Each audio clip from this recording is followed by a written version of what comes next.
I should probably intro this by making some corny joke about looking in a box or something, but frankly, I'm just excited to talk about a real movie again after Expendables season. So let's watch Se7en and analyse the ever-loving crap out of it.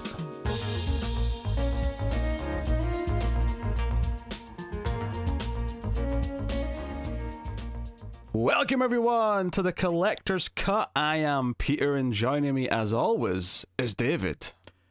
This isn't going to have a happy ending. You flubbed it. I did. You flubbed it. I did. Welcome everyone. This is a movie podcast. We are starting off our new season here in the Collector's Cut. It is the David Fincher season. We were going to be working through one by one pretty much all of David Fincher's films, barring two exceptions. One is Alien 3, which we're not doing today because we already did it over in the Atomic Cinema Experiment, our science fiction movie podcast. And we'll be skipping Girl with the Dragon Tattoo. We'll leave that for a Dragon Tattoo franchise at some point. But every other film in Fincher's filmography as a director will be covered. Obviously, he's got his new film out in November. We'll be doing that, of course. The only other thing to mention is that The Game is going to be this month's bonus episode over in Patreon. So I'll do the cheap plug for that now. Patreon.com/MailFuzzTV.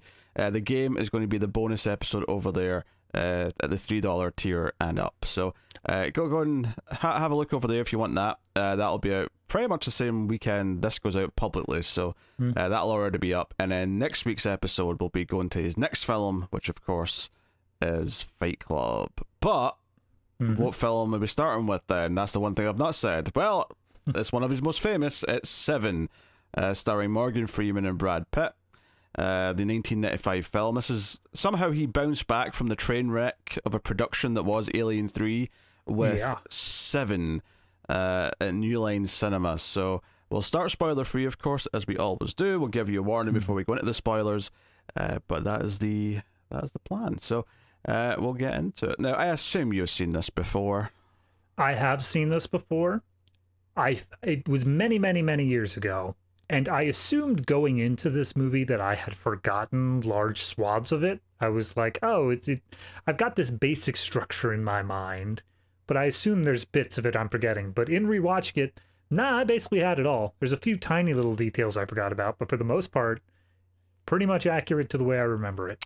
Yeah, I think there's a lot of like details that connect, like the evidence or the scenes that like I always forget because those are the minute details that are hard to remember. But yeah, I think the large broad strokes of what it's doing thematically and the big sort of set piece like murder scenes that we kind of get to see do tend to stick out in your mind a bit.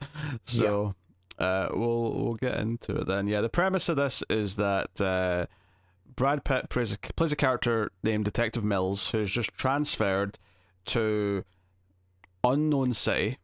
It is technically at the very end when they're driving out of the town for a reason. You are able to deduce based off road signs that this is LA, but nothing in the movie says that it's LA.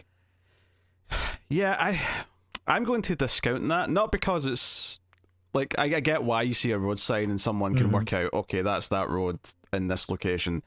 I think it's very intentional that this is not a real city. Oh yeah, absolutely. This is absolutely a fictional city that you start to feel it the way Morgan Freeman keeps saying this place, this city. No one ever says a name, no one ever talks about it, and it's such a depressing, nihilistic, violent city that it comes across as this sort of, I don't know, serial killer version of Gotham City that's demented. I mean, it kind of just feels like normal Gotham City at that point. I suppose, yeah, but I feel like Gotham City usually has more hope because Batman exists. This does not have that.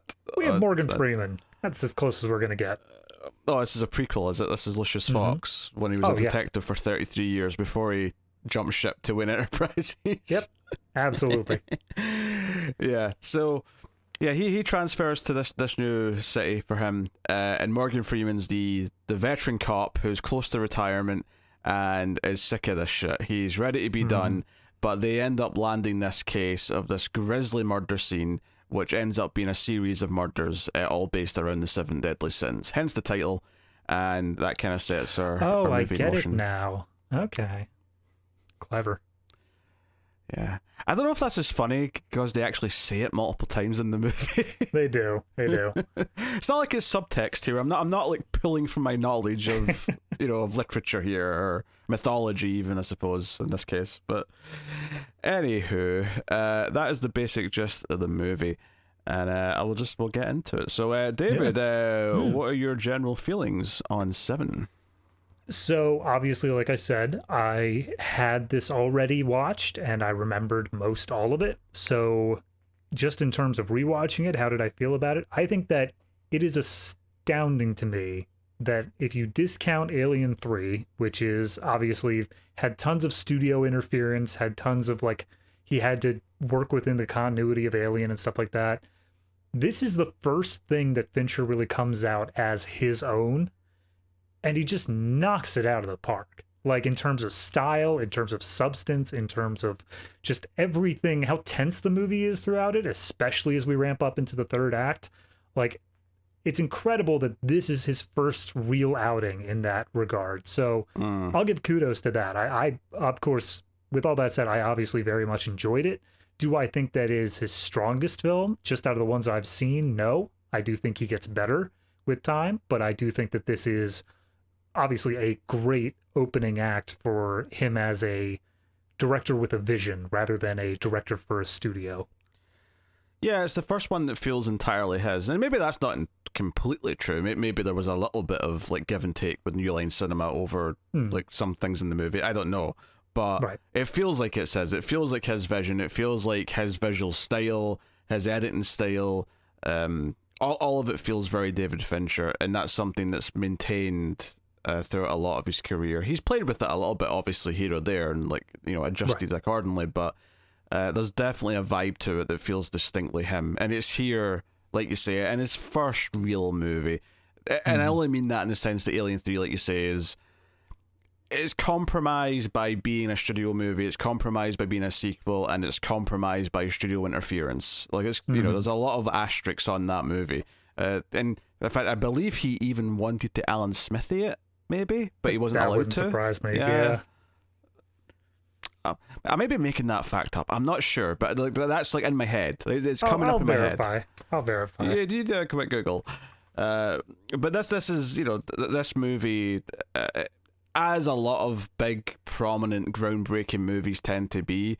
This movie is a little bit guilty, and this is not its own fault, but it's guilty of basically spawning so many knockoffs and so many other movies that were trying to mimic the style and mimic everything. I was really noticing the opening title sequence that, oh shit, Saw got its entire aesthetic from this opening title sequence. As soon as the opening title sequence started, it felt like the quintessential, grungy horror feel that I feel has been imitated in the 2 decades since.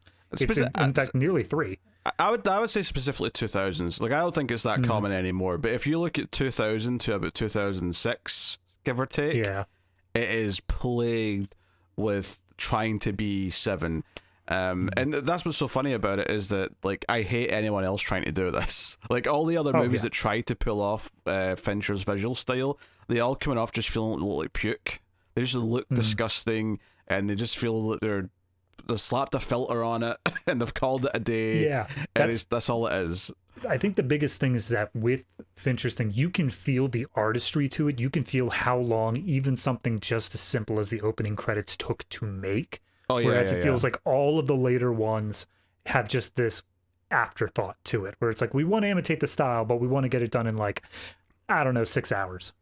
Yeah, there's a lot of attention to the cinematography in this, and I mean that not just in framing and camera moves and whatnot, but specifically the lighting. There's a lot of really specific dark sequences, silhouette sequences, just moody atmosphere throughout. Really you get the nihilism of the city and all that in here.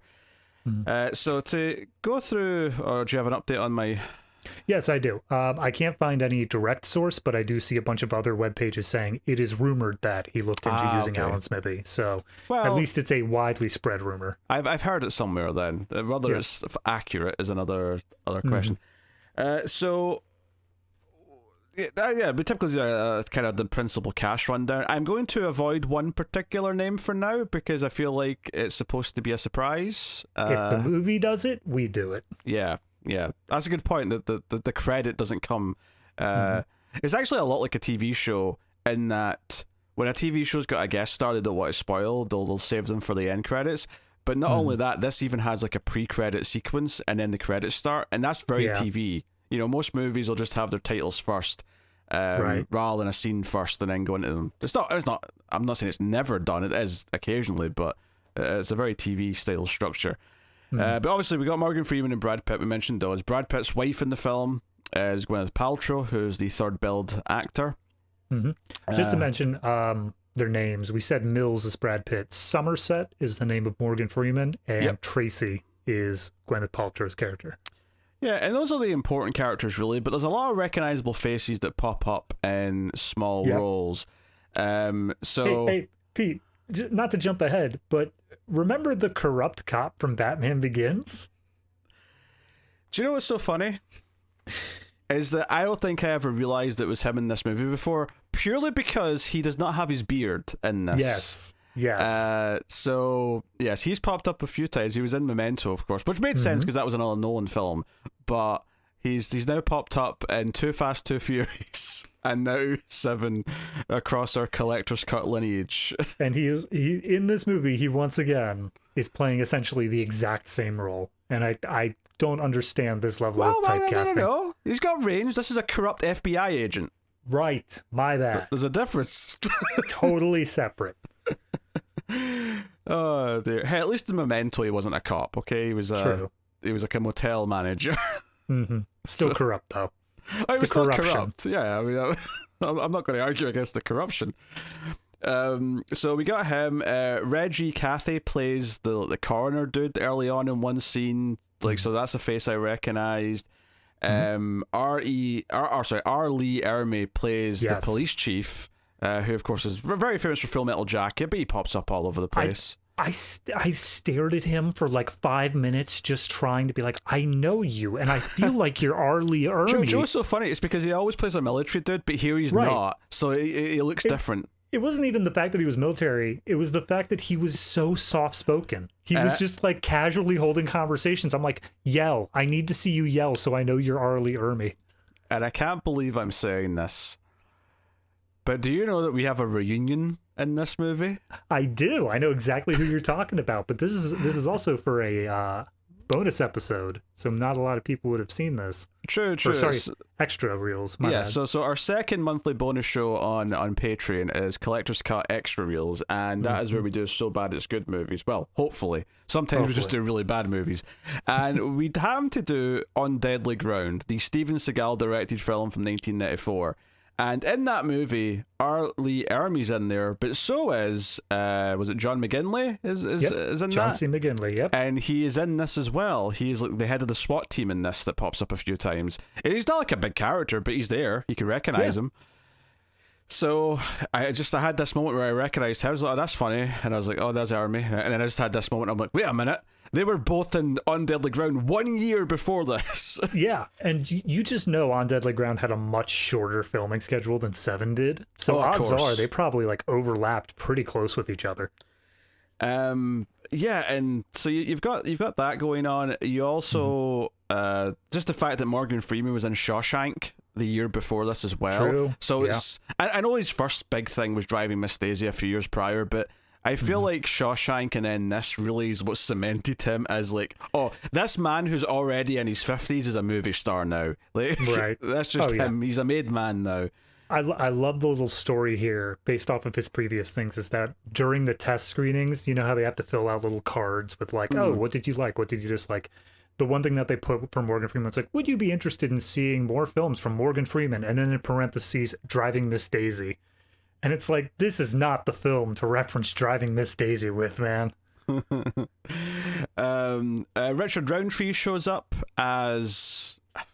what was his exact role? He's His like name was Talbot. Yeah, but he's like the.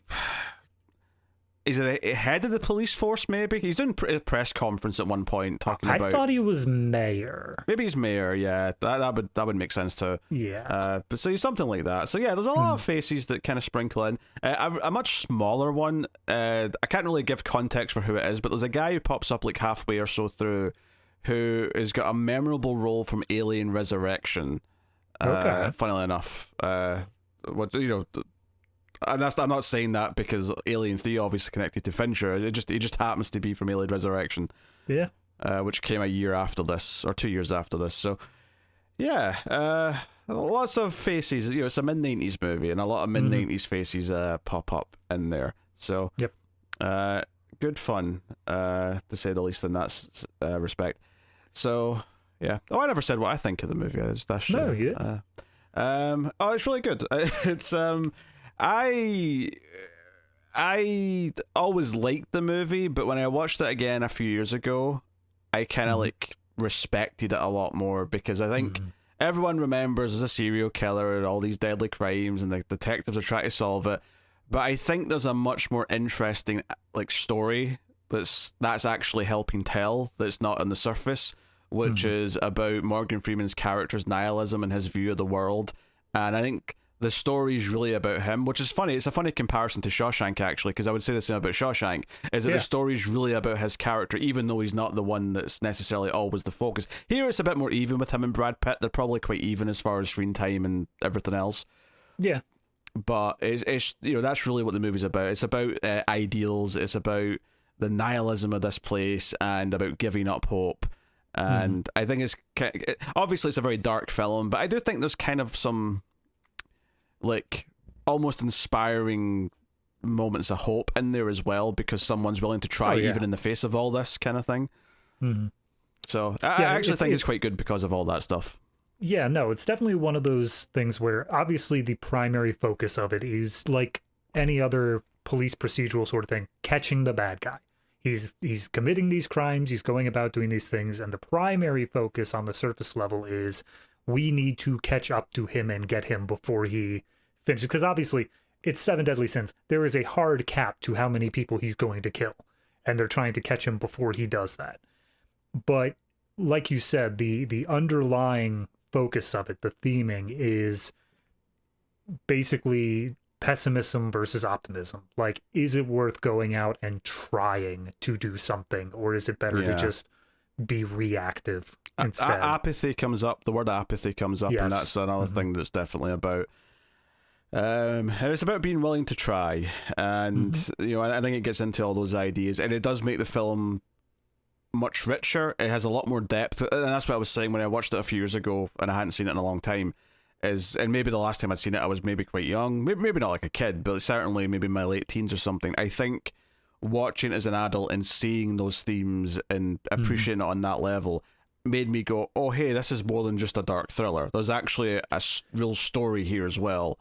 And I really appreciate that. Because it really does dive into the sort of stereotypical old grizzled cop who's burnt out and young idealist cop who's doesn't know what they're getting into. And I think intentionally so, to subvert it, for the the reasons why he's burned out is different from like your stereotypical version of that story. It gives you something somewhat familiar just so it can twist it in a way you're not expecting it to.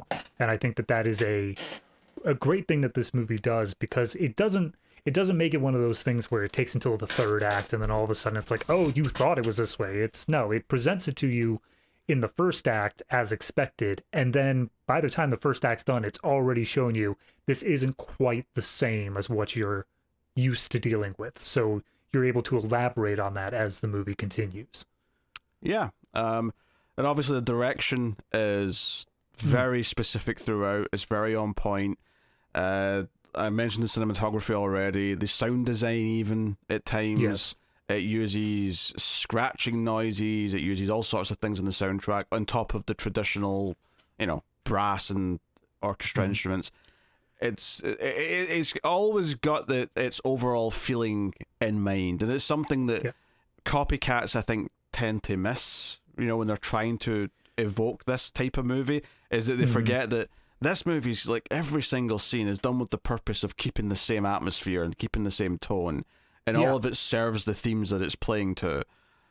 I think the biggest thing for me is the idea that this movie is horrifying. It puts images in your head via implications, but it never really dives into the gruesomeness of it. It's not a body horror. It's not a torture porn. It is just kind of scary based off of the idea of what's going on. You do see some gruesome stuff, but I think the specific thing I would say is that you never see the kills themselves. You only ever see them from the perspective of the detectives, which is the aftermath of the kills. You see the crime scene, you see the photographs, you see all these things. Yeah, I'm comparing it more to like Saw. Like you said, it tried to copy over that same sort of grungy style to it, but this is where it primarily differs in that it's all focused on here's how we got to this gruesome part in Saw, whereas in this it's only the aftermath, and it as an audience it instills you with very different feelings to see either one. One of them's more tension and the other one's more horror. Yeah. So yeah, obviously the crime scenes themselves are kind of fun puzzles to a point. Obviously you've got this kind of killer who's a bit of a mastermind. It's not hard to see why Matt Reeves might have thought, hey, my version of Riddler could maybe be a little like this guy. There's a little bit of that sort of detail getting in there. And I think all of that adds up to a film that's compelling on the surface level for its, hunting the murderer. Then you've got the subtext, you've got the themes. You've kind of got a complete package here, ultimately. The only real thing going against it, really, and it's not the movie's fault, is that all of these things have been mimicked so much that I think it's possible that you might go back and watch this, and if you've seen enough of the knockoffs and you've seen enough of the films that aren't even necessarily knockoffs, but they're just taking one thing from it. Maybe it's the visual style, maybe it's the editing style, whatever it is, and maybe you'll see those and go, oh, I'm too sick of these things from all the things that came later. But it's not this movie's fault that so many things copied it. You opened up with the the style of its opening credits and even the style of the movie overall.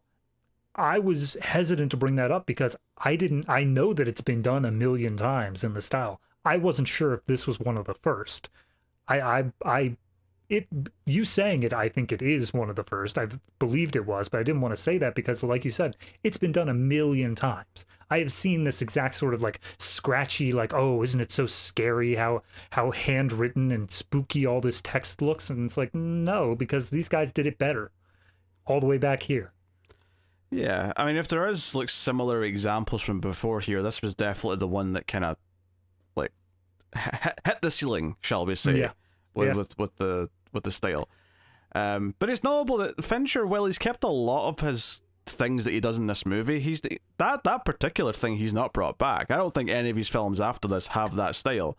The closest I can think of is a little bit of Zodiac, but that's about the only time. And obviously they have very similar concepts and themes to them. Yeah, because they're both about serial killers. So yeah, like I think I bring that up, and I don't really feel that when I'm watching it, other than just that it does make me think of it a little bit. But it's not so much that I'm annoyed that the movie's doing it. I'm just sort of like, oh, I'm thinking of a lot of the copycats because this has been so overdone. But it's never a problem in the actual viewing itself, and the movie's very compelling. So sometimes when we're doing a movie that I've seen before, even if I know I like the movie, there is still a part of me that goes, oh my god, is this going to be... some movies, like, okay, I still like the movie, but like I sit down to watch it again and I've already seen it, and it's just over 2 hours long. Is there going to be a point in the middle where I want a break because I've seen it before, and I don't need to, I'm not on the hook to find out what happens in the same way that I am in a first time viewing. Am I going to need a break? And the sign of a really great movie to me is that even when I'm watching it for the and this is probably the 4th or 5th viewing I've had of this one, is am I just still engaged with it the entire time? Is the way that the scenes are playing out, and there's just some simple little things like in the first couple scenes. This is still before the opening titles, when they basically meet for the first time. Now they've spoken on the phone. They reference that they have spoken on the phone before, but Mills just shows up to this crime scene that Somerset's at. He comes up and talks to him, introduces himself, and they go out in the rain, and Somerset's just asking, why would you ask to be transferred here? No one asked to come here. which is kind of setting up that Mills wants to prove himself, that he's sort of got a thrill-seeking part of quality Right. to his character. But as this is happening, and they're asking these questions, and they're all and this is one of these things where rewatching is almost better sometimes to the first viewing, is that when you go in knowing what the themes are, you're really paying attention to how they're all introduced and how right from the get-go it does bring up these subjects and starts making you think about them, and it makes you appreciate those moments of dialogue even more. And all of this is taking place in this just heavy, loud rain that's almost making it difficult to hear what they're saying sometimes, because the rain's so in fact, the word that I'd maybe use to describe the atmosphere of this whole film as well as this scene is oh god, I had it in my head when I was watching the movie. Melancholy, morose. No. When everything's so like coming on so strong around you, everything's so Intense, bleak. it is intense, but stronger than that, it is. God damn it! Synonyms for intense. Oppressive? Was that the word I was looking for? That's it. That is a word. I think that's the word I was looking for. Yeah, everything's right, just so yeah. oppressive. All right. The world's so impressive around them, right? Everything about it, including the weather. And I think that's a very intentional choice, and and it's just so captivating immediately, their first interactions, and watching how they play off, watching how Brad Pitt reacts to what Morgan Freeman says and vice versa. You're drawn into it, even if you've seen it a number of times before. And that's just a sign of good direction, good performances, good script. Those are the things. I also think that Fincher does a great job here in that you were saying this idea that, halfway through the movie, whether or not you feel like you need a break. I think he does a great job of front loading the movie with the scenes that feel somewhat skippable before you get tired of them. For instance, there's a dinner scene where it's just kind of, hey, let's get to know each other, let's sit down. If that were placed at the halfway point, 2/3 the way in the movie, that would easily be the, all right, I'm going to go to the bathroom part of the movie. But they purposely move all those types of scenes to the front end so that you're still engaged with it, you're still absorbing it, and then the rest of the movie can just be building off that in the more action-packed and tense scenes. Yeah.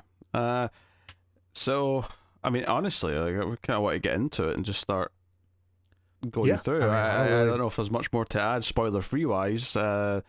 We can get into everything, I suppose. So, yeah, spoilers henceforth for Se7en. Should you have not seen it, obviously we recommend it. But we're going to work through the movie now and talk about everything, so you've been warned. So it's Gwyneth Paltrow's head in the box. Okay, let's just get that out of the way. Here I was going to do that, but I'm like, no, Pete's always torn into me for spoiling things out of order. I shouldn't do that. We're going in order otherwise. I just wanted to say that. Yeah, that's fine. That's fair. I just wanted to blurt it out. I just, Funny bit of trivia. There was actually a head in the box. It's never shown in the movie, but they recycled the prop for the 2011 movie Contagion, where Gwyneth Paltrow also dies in that movie. So spoilers for Contagion. No, that's like first act. She dies super early. Actually, now I'm thinking about it, I think she's like patient zero. Yeah. In that movie, but yeah, that's fair enough. Interesting. So, which probably suggests that they were planning to do a shot of the head, but then either took it out the cut or decided not to for whatever reason. Yeah, that's interesting. So yeah, we kind of talked. I mean, the opening is actually a very quiet opening. It's just Somerset, Morgan Freeman's character, and his morning routine, and he's very methodical. He puts out his pen and his comb and the things that he puts in his jacket for work, and he's fixing his tie. He's literally got a metronome next to his bed, which again is the sign of a very methodical man. I mean, yes, I would borderline say sociopathic. Like, I understand needing some white noise and stuff like that, but a metronome just seems a bit too extra. I don't think that's irregular. I thought people use metronomes for this. I mean, maybe they do. For me, I need like if I need white noise, I need like a constant hum. A ticking noise would drive me insane. Oh yeah, no, the ticking noise would drive me insane as well. But yeah, I'll listen to some, I don't know, YouTube basically. Yeah. For me, I have a saved 10-hour video of the sound of the bridge from Star Trek. Just this low hum. Okay, nerd, very good. But yeah, if you want to fall asleep listening to one of our playlists on YouTube, by all means do it. I encourage it even. So, but you're dreaming. Wake up. But this is, it's a very quiet opening of just his character. And this is a character who we soon discover is retiring in a week, notably 7 days, just to fit with the theme. And what's so funny is that I don't know if this is supposed to be like a play on the, like, one cop's close to retirement, so they're definitely dead. Yeah. I'm not sure if that's quite like a known trope yet. It definitely existed by this point. I mean, I think that it really hit its peak, just thinking about all the times I've seen it, during the 80s. Like, you had all those 80s buddy cop films with one of them so close to retirement. I feel like it's played out by that point. But I'm just wondering if it's an intentional play on that trope, or if it's just because, no, it fits the story that he's getting ready to quit. You know, it's not like they've skewed this whole plot around so they can make that joke. Because it's not a joke. It's the whole point is that he's giving up. He doesn't want to like fight for the city anymore because he just feels like it's hopeless. And that's who his character is in this. And there's these little moments of him showing that he still cares in other ways, of course, as the movie progresses, but that's why he's given up. That's why he's leaving. So they reference that a bunch of times. He's partnered with Mills for his final week, at least to begin with. They kind of get separated and they get put back together again through circumstance. But so it actually cuts to the credits in this really kind of, again, very quiet moment. There's a scene, basically we see him going to bed, but we also see Mills going to bed with his wife, and this is like setting up this theme. You're supposed to be comparing these two characters, and the opening does that for you. It's like, hey, Somerset's going to bed alone, it's quiet, and it's cold. Mills goes to bed, he's with his wife, they're hugging, there's a warm glow to the lighting. It looks happier. There's happiness there. And it's on this that it decides to go to the buzzsaw style opening titles. I mean, while I appreciate the contrast to it because it really just jolts the audience awake, I also have to point out that these opening titles, I think, are wonderfully done, not just in the style that they present, but also there's background video of this basically showing how our serial killer is doing everything he does. The one thing that specifically gets me, which obviously we'll get to later, is you can see him during this background video cutting off his fingertips.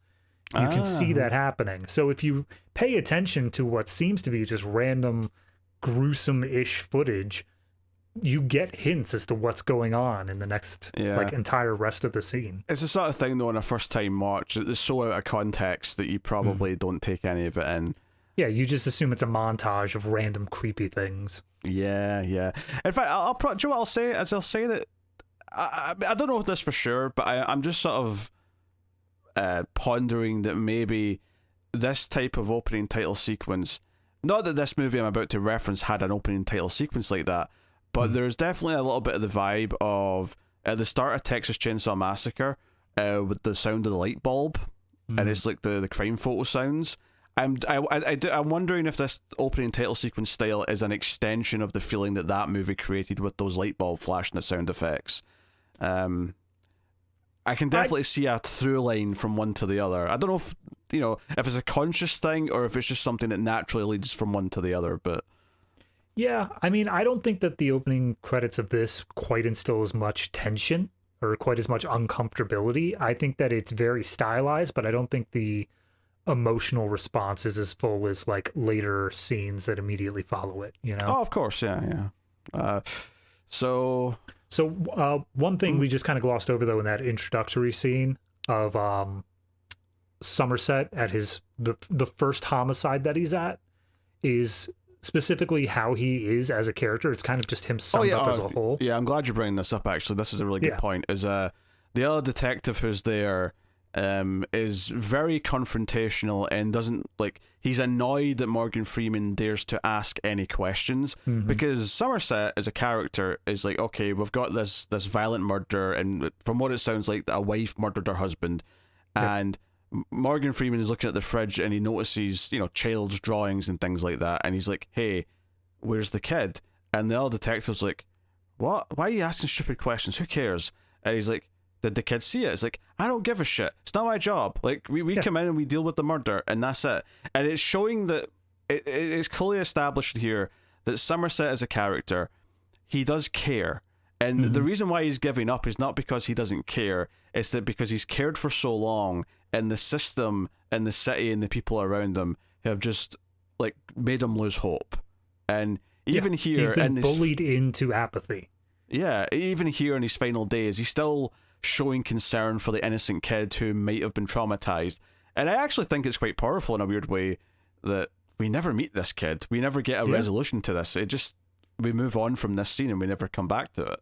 Yeah, because as we learn throughout the movie, Somerset basically understands, like, look, we're here to collect the info and maybe, hopefully, we can catch the guy after he does everything he's going to do. But for the most part, we're not here to save the day. And he's just completely broken down in this idea of being a hero or going above and beyond. He's here strictly for... basically as an evidence collector. That's all he sees himself as anymore. So when it comes down to this opening scene of, they've already established the cause of death, they've already established how it happens. As soon as the kid gets involved, who cares? He's not part of the crime. That's above and beyond, and we don't do that. Yeah, but it's showing that he's got, he's got empathy. He cares because, this kid might be traumatized. He might need someone to help him, but ultimately, no one at his job cares about that. So, the nihilism's obviously right there off the bat. No doubt. And so they're called to the crime the next day. And Brad Pitt, Mills, bless him, gets some coffee for him and his new partner. And he's standing in the pouring rain. And Somerset wants nothing to do with this coffee. He's there to be professional. But Mills and him go in. And Mills has a bit of an altercation with one of the cops that are there because... they've not went in to actually go into the crime scene yet. They've called them in to go in and sort of be the first people to go in. Yeah. They basically, the cops on the scene didn't verify whether or not the guy was alive or dead. And obviously, once we see the scene, it's super obvious that he's dead. But, like, Mills is upset that they're not doing these basic little tasks of checking on humanity anymore. Yeah. And it's like... obviously, Somerset is used to this. As we're saying, he's been beaten down into submission, whereas Mills is still this idealist.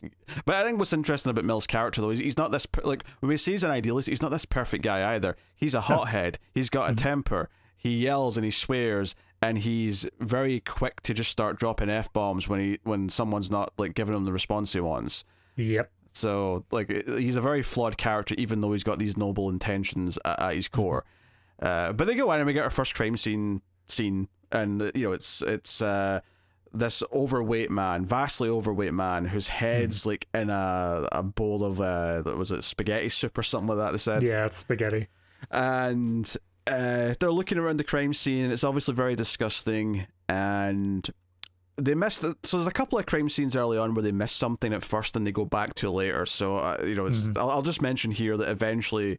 When they get bits of like plastic or whatever it is from the guy's stomach, that Morgan Freeman comes back and it's like pieces of the floor where the fridge has been moved, and the word, what is it, gluttony's behind the fridge.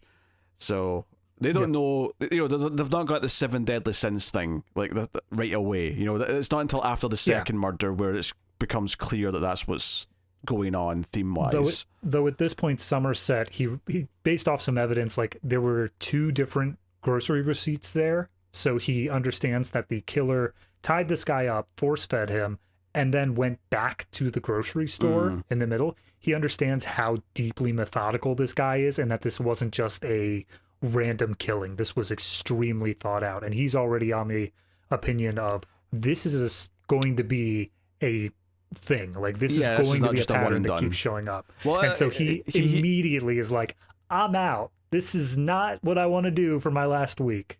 And he immediately backs all this up, like, because you say that he's noticing this in the crime scene, but immediately we get a scene where they're with the captain, or they're with Ermi, and he's saying, like, I don't want to be a part of this. This guy did not, like, when you kill someone, right, if you hate someone and you want to kill them, you get in and you do it quickly. You don't risk the 12 hours or whatever long it took to do what he did to this man, unless the act itself is what you see as important, meaning that he's trying to make a statement with the way he's done this murder. And then he also recommends that Mills shouldn't have this case either because he's too much of a rookie. He's like, which Mills is very upset by, because he's like, no, I've been a homicide detective for 5 years, and he's like, yeah, but not here. You're a rookie. In the crime scene, as they're investigating the guy, he sends Mills out to basically ask around neighbors, and later on in a car conversation, Mills basically calls him out and says like, hey, we're both detectives. I'm at the same rank as you. Like, I did my time knocking on doors. I don't need to be sent out there again. And like you said, he comes back out and be like, no, you were a detective in whatever city you were in. This is unnamed city. You ain't ready for this. Yes. So basically, yeah, it basically gets his way though. They're not partnered anymore. They're split up. The captain doesn't give Mills the case, although he inadvertently does in a way, because he gives Mills the second murder, and then it ends up being that they're working together anyway. He keeps Somerset on it even though he doesn't want to. Yeah, because he doesn't have anyone else to put on it, so which is fair enough, I suppose. So it's the next day, because this is the Monday, because the movie gets the title cards where it comes up saying Monday, right? So this was Monday, and then Tuesday there's a second murder, and it's this high-profile district attorney who's been murdered in his office. Now, we don't actually see a body. This one's interesting because we don't see how the body was left until we see some photographs later. All we see in the scene is Brad Pitt. He's sitting around, and then there's that shot from above where you finally see the word greed written in blood on the floor. And it's just some other blood stains spattered about. Yeah, so that sort of sets up that.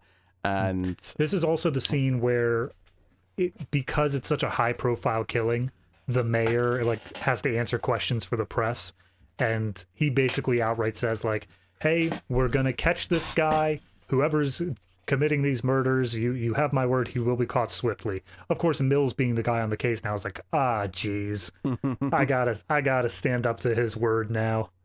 Yeah, and so Somerset gets the evidence that reveals the other word behind the fridge, and it's like, okay, we're dealing with 7 deadly sins, and he explains this to the captain, he explains it to Mills, that this is someone who's going to do at least 5 more kills, because that's the whole point.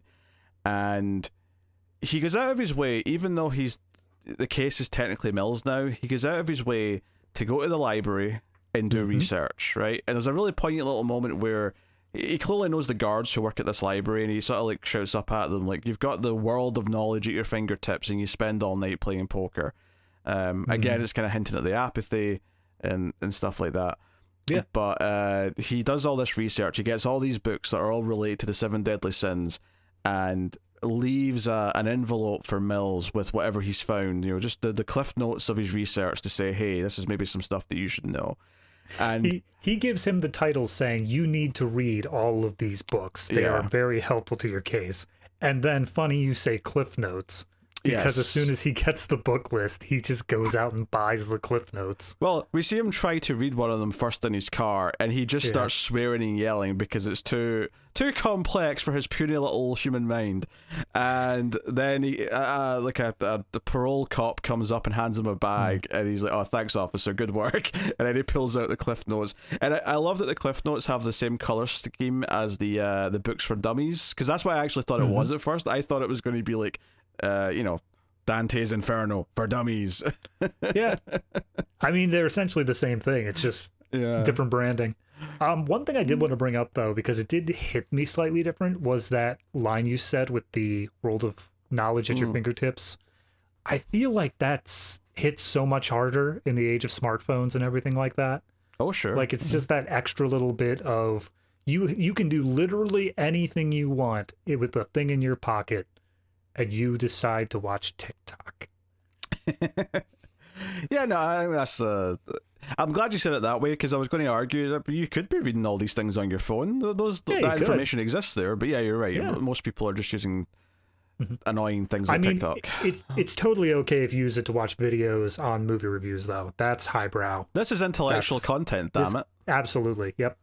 Yeah, all this stuff is kind of building to this idea, and we get this scene where Mills moves into Somerset's office, because it's now his office, and Somerset just sort of goes off to the desk in the corner of the same room, and it's just this awkward, quiet thing of him moving in, and it's all very awkward. And then eventually the phone rings, and they're kind of polite about it, but he's like, oh, that's your phone now, that comes with the office.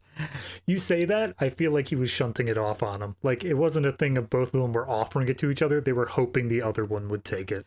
Oh, yeah, no doubt. But, I mean, Somerset does go to pick it up for a second and then realizes, oh, wait, it's not my phone anymore. It's like, I don't have to do this. Yeah. Good luck. But then it's Mel's wife, and he's sort of talking to her for a little bit. It's just sort of hush voicey, so you can't really hear. And then he leans over and says, hey, it's my wife. She wants to talk to you, which is a really funny line of dialogue. Oh, yeah. And he's like, okay. And he answers the phone. And we hear enough of it to realize that he's accepted an offer to something. And he's like, afterwards, he hangs up the phone and or actually, I should say, he hands the phone back to Mills, but his wife's already hung up. And Mills is like, all right, well, go on then. What was that about? Tell me. He's like, oh, I've been invited to a late supper. I accepted.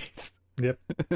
So this is a very important scene, though, because up until this point, they're button heads, like Somerset's imposing his view in the world and not even giving Mills a say in anything. He just sees him as this young hothead. And I mean, the scene in the office literally describes it. They're too cramped up together. They're stuck together and they don't want to be. And Mills, likewise, is viewing him as this old cop who's not willing to actually chase anything.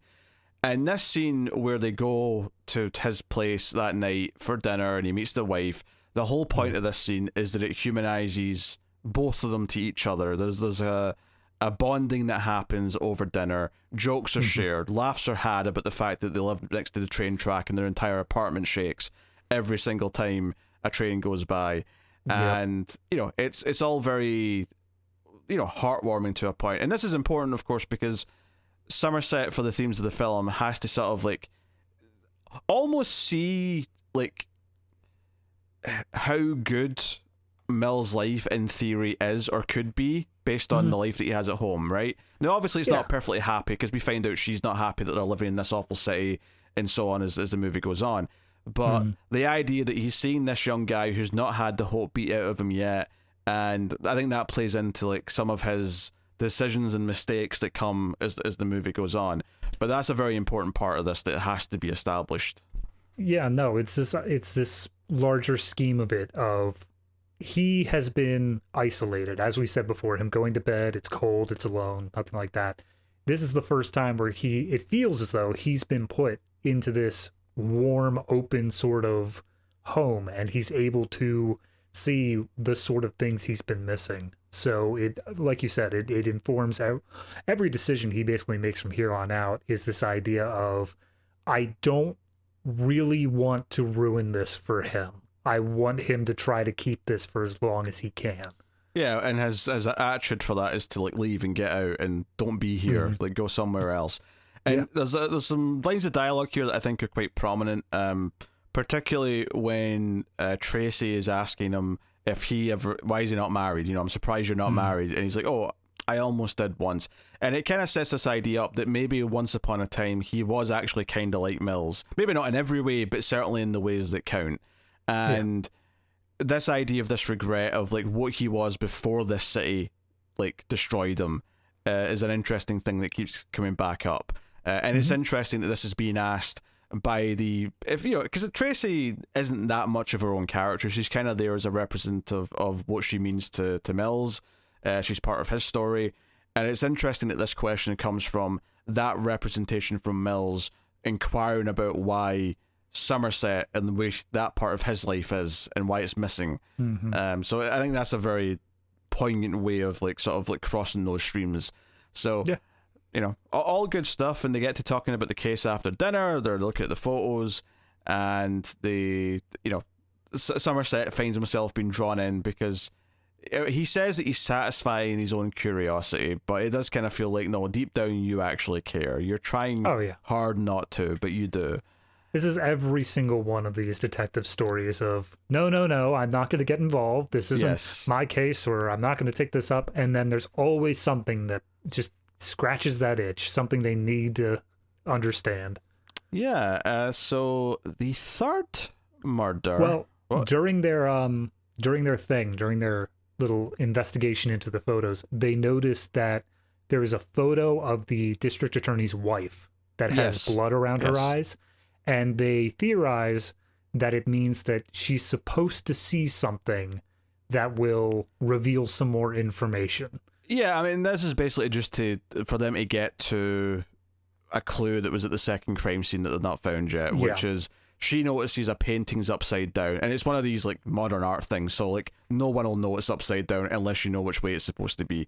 And sure enough, they look behind it and they're like, wait, we don't see anything.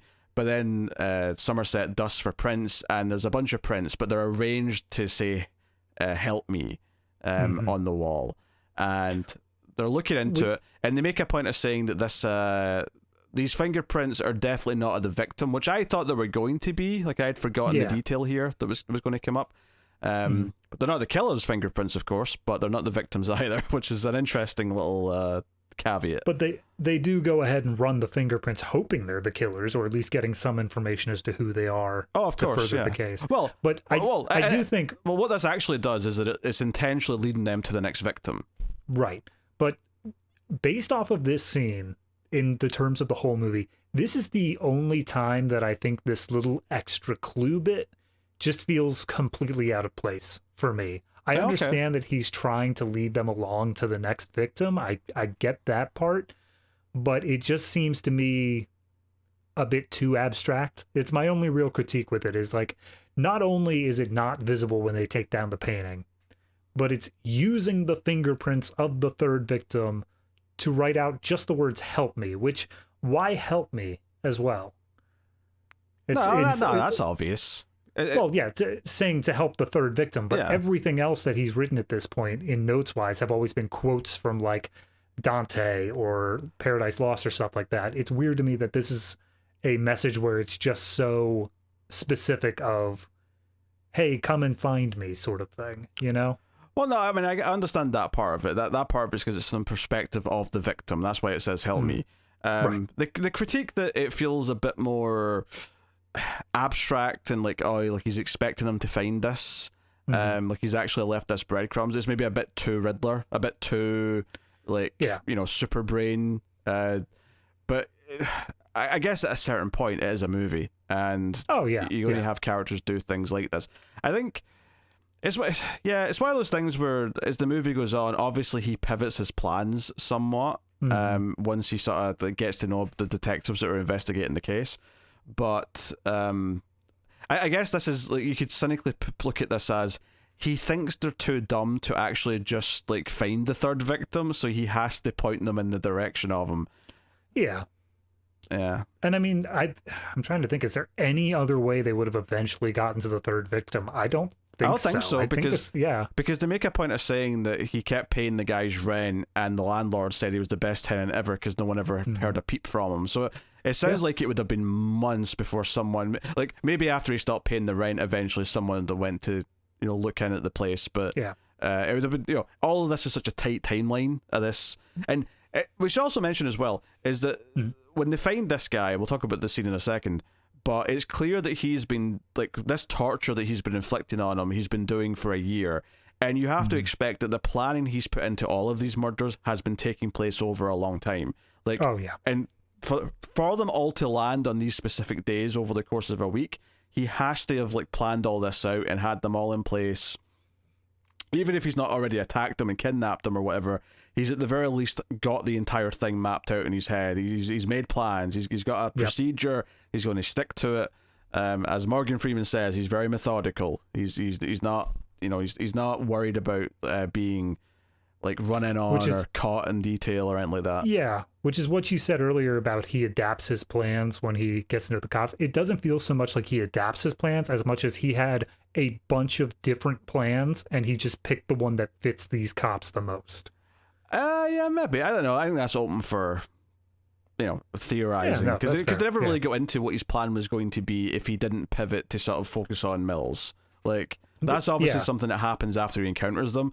We never really get to know what the plan was without that. But but maybe that is a critique, is that the first 4 or 5 are so like planned in advance, and then the last 2 are a bit more Oh no, these have been altered because he's ran to Mills, which makes me think: is there two other potential victims that he actually already killed, but he's leaving them out now because they don't fit the new story he's telling. They're just in a dumpster somewhere.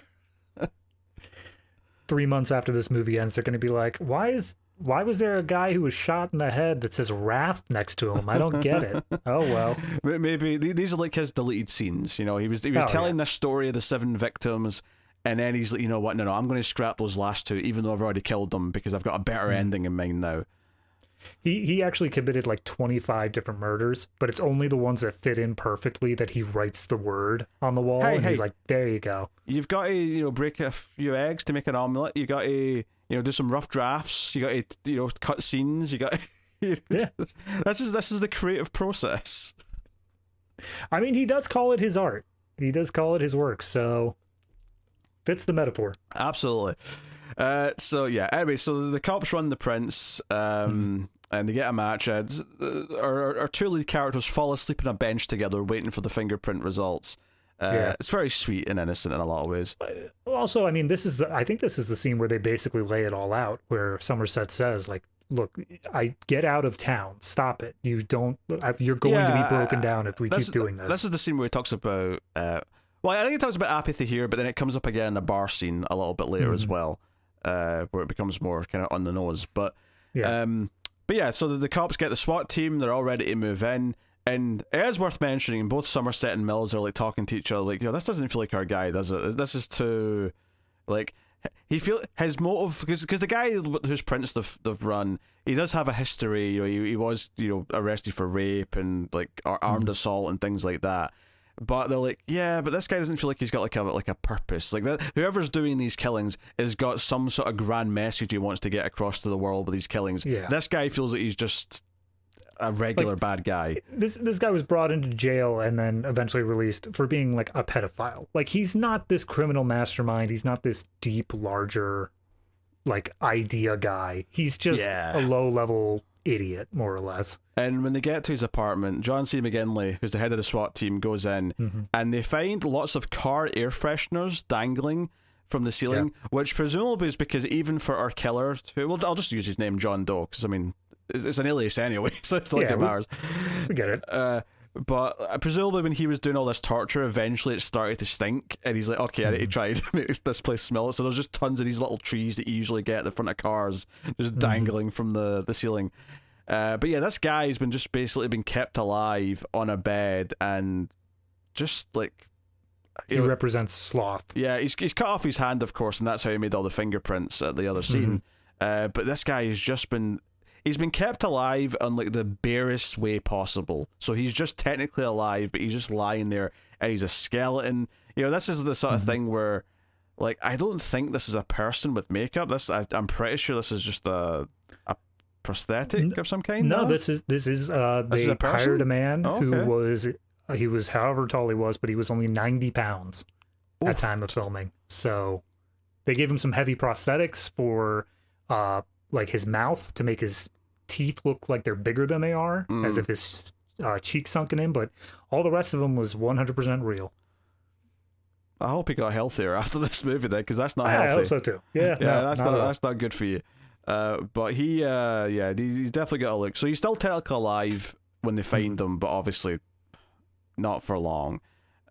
He's the doctor says that his brain's mush because he's been kept in this state for so long that he is not. You can never talk to him. He can never give you an answer for anything. He's gone. Yeah, the doctor specifically tells Somerset, if you shine a flashlight at this guy, he's gonna die. Like, there's nothing we can do for him.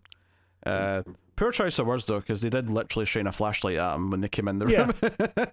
And he did survive. Before that moment, he was going to be perfectly fine. It was only because they kept on pointing flashlights. Okay. Yes. He's got a threshold. He can handle it 7 times, but that 8th time is going to kill him.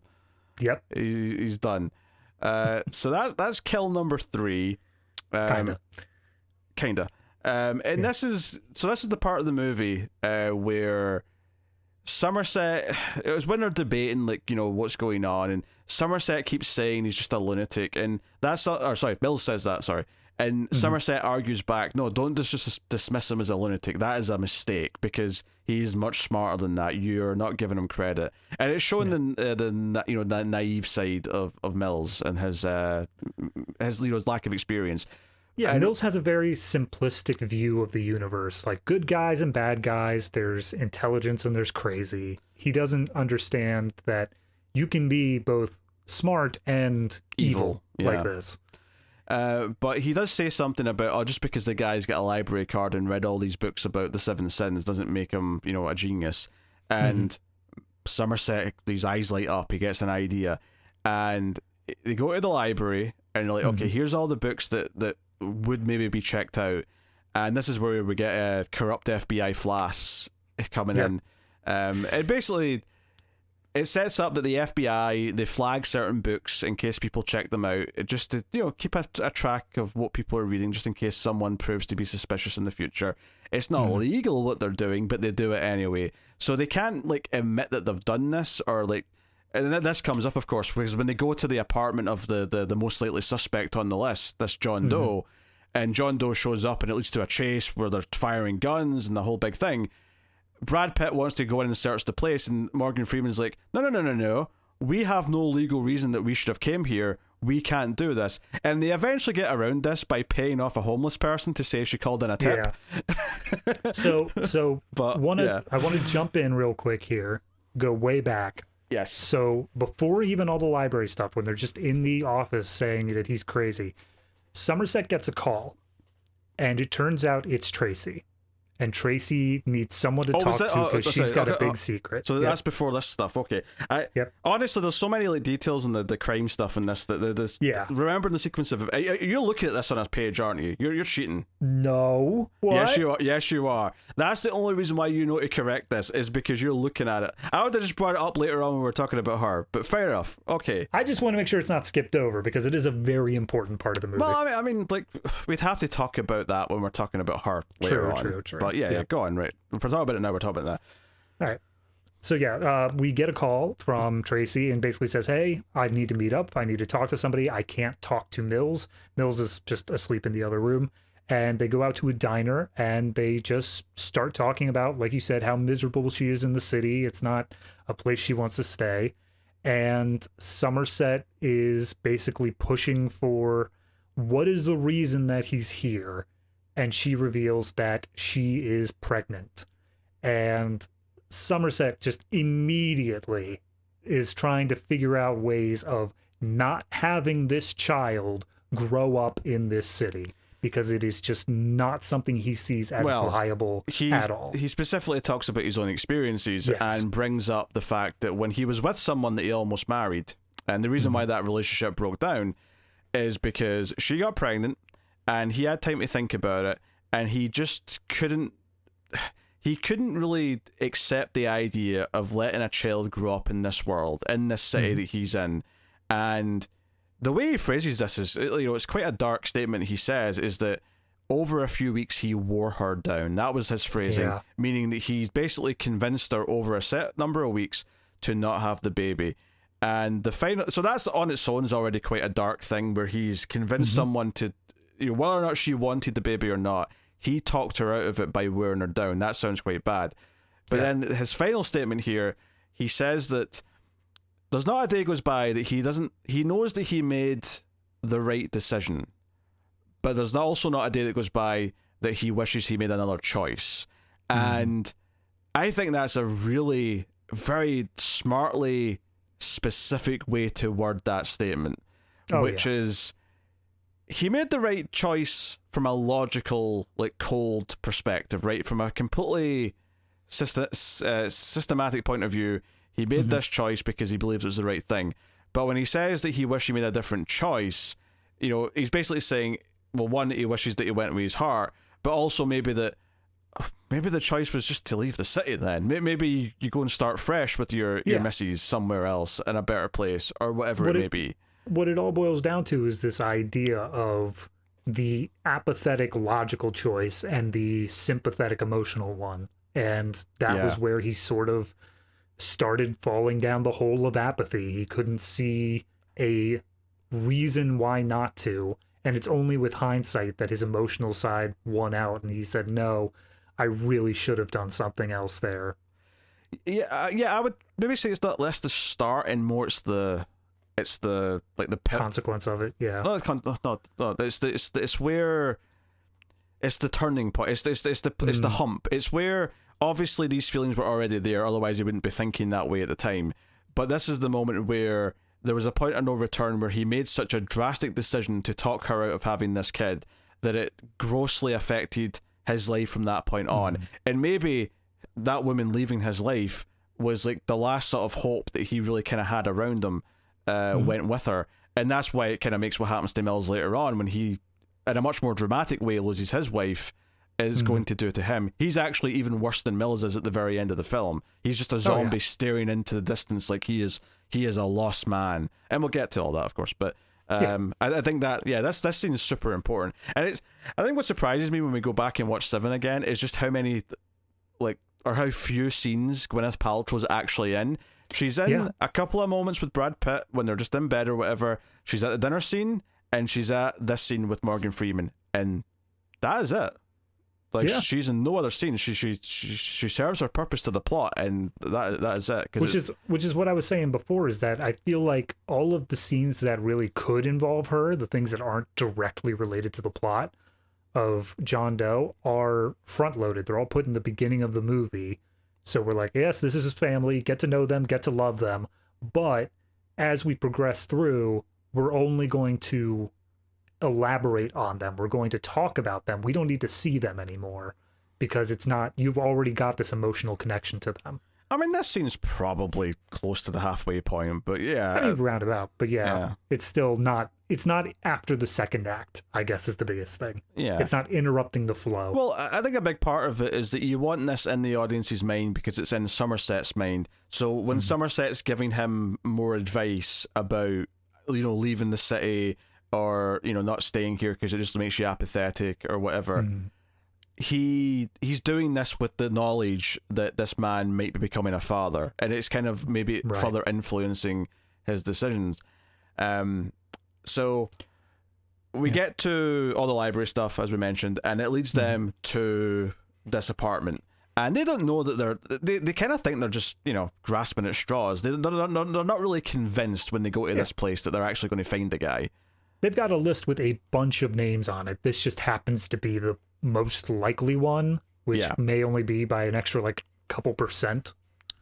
But sure enough, this guy, he stops at the end of the hallway. Morgan Freeman notices him, and then this guy just opens fire on them, and the chase ensues. Mills chases after him, goes through a bunch of apartments, through windows. The guy keeps taking shots, and it all culminates in this big sort of alleyway sequence with the rain pouring down. And Mills gets tricked because he comes past this big truck, and John Doe's waiting. And worth mentioning here, the camera is hiding John Doe's face. There's no close-ups of his face. If you see him, he's in silhouette. He's at a distance. He's always obscured in some way or form. None more so than this big dramatic shot where Brad Pitt's down. He's bleeding. He's in the rain. He can't defend himself. And John Doe has got a gun to his head, and there's this great, really shallow depth of field shot looking up, sort of at the gun, and almost John Doe's face, but his face is so blurry and in the rain that you can't see him. And this is a big moment because this is the moment clearly where John Doe decides that he is going to pivot. He's deciding now that he's met this man, and that this man has this rage in his eyes. He's like, oh no, I'm changing my plans, so I'm not going to kill him because he's going to be part of my final act. And we don't know, obviously the first time you watch it, you don't realise that's why he's choosing not to kill him, but on a rewatch, you realise that's this moment. Simultaneously, Somerset finally catches up, and it seems like he's leaving because another cop is coming up, but he has enough time to pull the trigger and still escape. So, one thing for that chase scene I really enjoyed is that the entire time you can feel it's a whole apartment layout, and there's tons of windows and doors and anywhere that John Doe can run to. You feel like Brad Pitt doesn't know where he is. Yeah. He has to keep on turning corners carefully because he doesn't know if he's just going to be waiting there with a gun.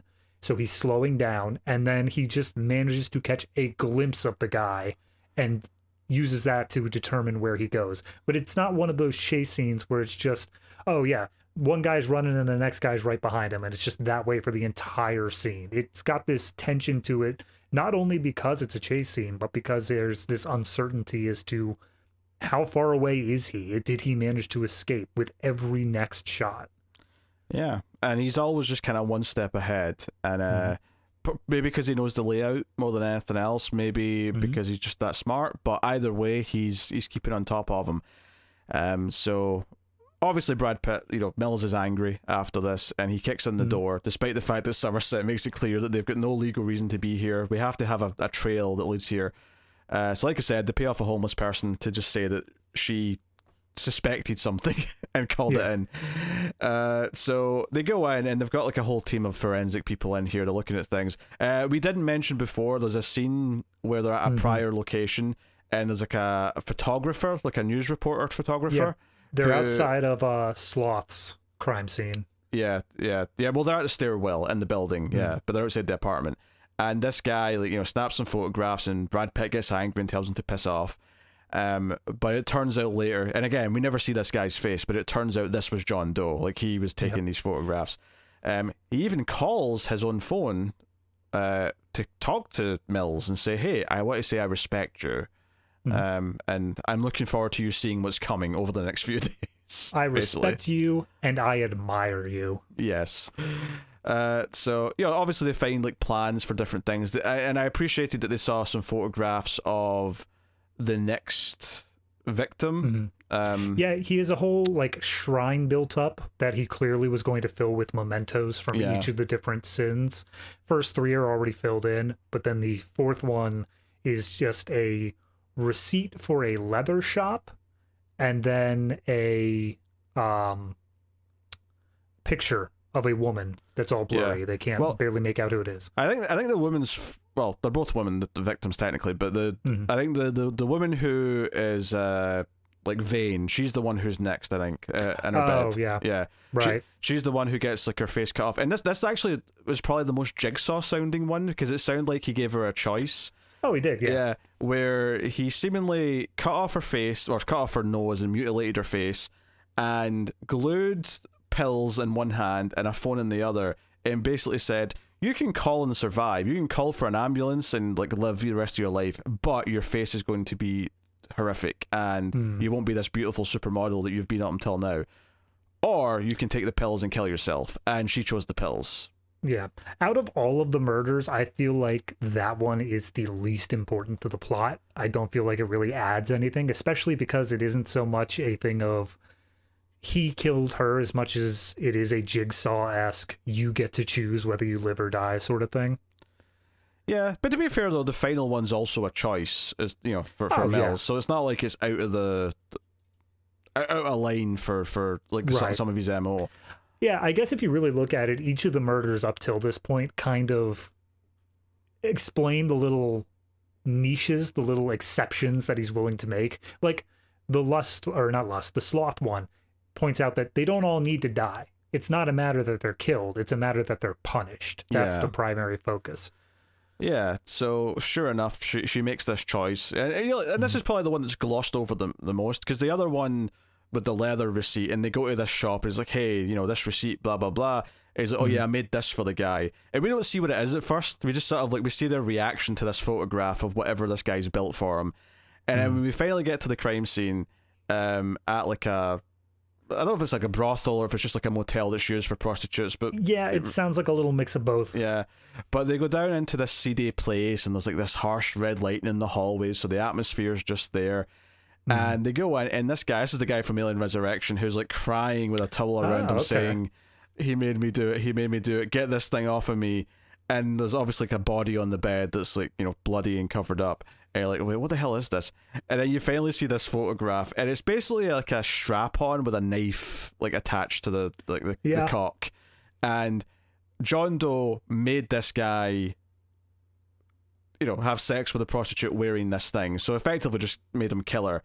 and said that he had a gun in his mouth the whole time. And this guy is distraught, of course. I was going to say, his performance is top tier because he is hyperventilating. He's like breaking down on camera. It is top tier performance. He's been forced to murder someone in like a very horrific way.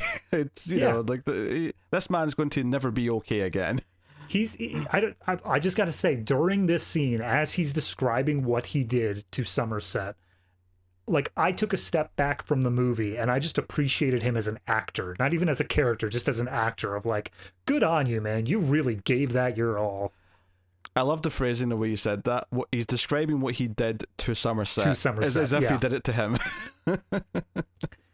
Look, he still hasn't been able to take it off. It's been glued to his body, so...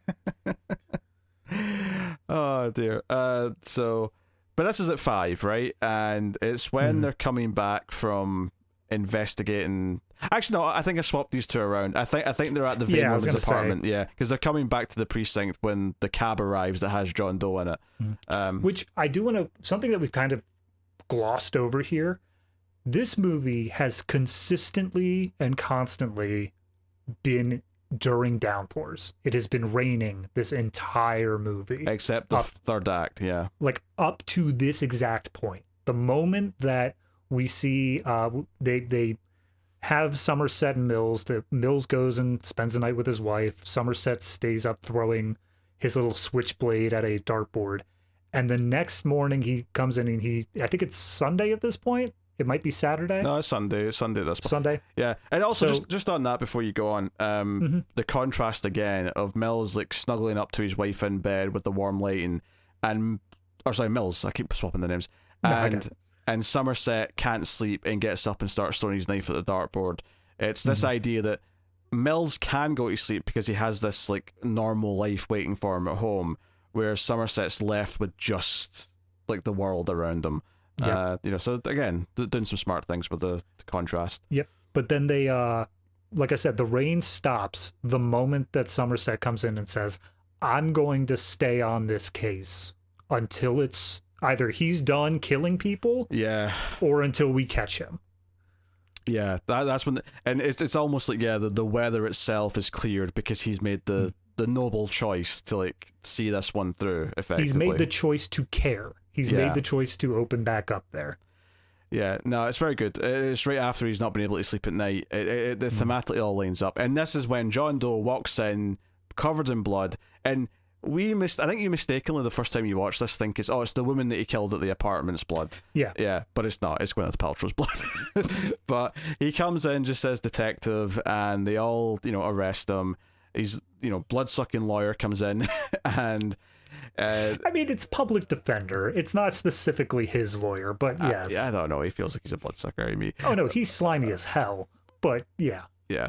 But he basically gives them John Doe's terms, is that there's 2 more bodies, which they're expecting, to be fair. It's not that far-fetched. Somewhere. And he's going to show Mills and Somerset where they're buried, but only those 2, because he respects them. So that's his conditions. And if you do that, if you take him out to these bodies, you'll find the bodies, and then he'll write a full confession, and you won't have to bother, there will be a jury. It'll just be a straight, he confessed, he's guilty. If they don't do it, he's going to plead insanity. And the lawyer's like, and I'm pretty sure that I can get him off on insanity. Based on the crimes considered. Yeah, based on the crimes committed, that seems like a fair statement. I really do like this scene, though, because they take the time to walk through all of the different ways just to show how much John Doe has planned this out, in that it's like I think Somerset brings up the point of, well, if we don't do it and you plead insanity, this conversation we're having right now will be admissible in court, and therefore we'll be able to show that he is competent. And then John Doe has already told his lawyer, in that case, tell them that the public won't like the fact that the cops weren't willing to investigate to find these 2 bodies when it comes to light in public. So he's thought through every one of these different options that these cops have to force them down the path of, you have to go with me to find these bodies. Yeah, so he's going to get what he wants. And the SWAT team's in the helicopter, they're watching from afar. There's a great stylistic choice here where every so often when he's talking in the car to the 2 detectives, where it'll cut to an exterior shot and you'll actually hear it through the comms because they're listening in. Because there's a little scene before, and it's a little happy scene where they're joking together, where they're shaving their chests because they're going to get wiretaps put in their chests. So they're shaving their chests so the tape won't obviously rip off the hair, which, you know, painful, I understand. But they're joking about it. Brad Pitt says, if I accidentally shave off my nipple, can I get workers' comp for that? And they start, you know, they'll have a little laugh together. And it's like, okay, something bad's about to happen because they are the happiest and most friendly they've ever been. Yep. The moment that they share a laugh together, you know that something horrible is happening. Oh, yeah. And Brad Pitt mentions his wife a couple times just to remind you, he's got a wife. Just keep that in mind. Keep that in mind. By the way, I wanted to bring that we moved a bit too quickly. I'm going to officially petition that anytime we have to mention Gwyneth Paltrow's blood, we call it goop, considering that is her brand, and she wants to be referenced as goop. So. All right, sure. Cool. I'll take my tiny victories. Anyway. So, yes, they go out to the crime scene. Obviously, John Doe talks a bit when he's in the car. There's a lot of conversations about how he's been chosen, how he's not special. The cops, particularly Mills mostly, points out, but you enjoy what you do. Although I think Somerset's the one who says, isn't that contradictory to being chosen? He's like, hey, I don't, you know, say that I don't take pleasure in my work. There's nothing wrong with that. But, you know, this is a purpose. And I think what's really interesting about this scene, and, you know, not to compare everything to Batman, but there was a little bit of this here that was making me think, there's some Matt Reeves Batman in this a little bit, because when John Doe's talking about his view of the world and how it needs to be punished because everyone, like, you know, these sluts on street corners spreading diseases, this fat man who makes you want to vomit because he's so disgusting, like, all these people need to be punished. Obviously it's much more extreme, but you can kind of like connect the way Somerset talked about the apathy and how the best thing is to not care about it. This character's coming in and like he's caring about it, but he's caring about it in like the most extreme unhealthy way possible. And it kind of felt like, you know, as he's talking and Somerset's hearing him, he's almost like having to reevaluate the way he's been talking about the world a little bit. Yeah.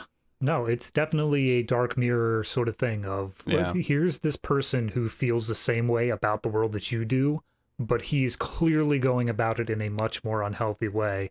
So you need to define the lines that separate you from him.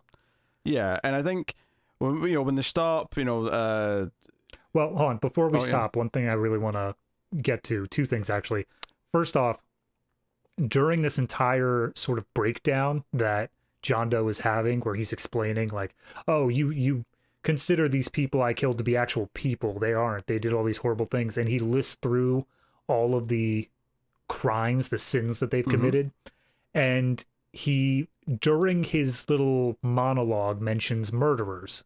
And then Brad Pitt jumps right on that. Mills is like, murderers, like you.